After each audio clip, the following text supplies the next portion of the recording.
ইসলামের কথা বলে, কোরআনের কথাগুলো মানুষের কাছে পৌঁছে দিচ্ছে, মানুষকে ইসলামের প্রতি আহ্বান করতেছে, তাদেরকে যদি অত্যাচার করা হয়, তাদের কণ্ঠকে যদি স্তব্ধ করে দেওয়ার চেষ্টা করা হয়, মনে রাখতে হবে তোমার কণ্ঠ স্তব্ধ হয়ে যাবে, তুমি স্তব্ধ হয়ে যাবা, তোমার 14 গোষ্ঠী স্তব্ধ হয়ে যাবে।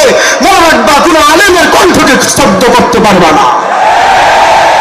এই পর্যন্ত গত 4-5 বছরে আমরা দেখেছি বাংলাদেশের শত শত উলামা কেরামদেরকে যে পরিমাণ নির্যাতন করা হয়েছে।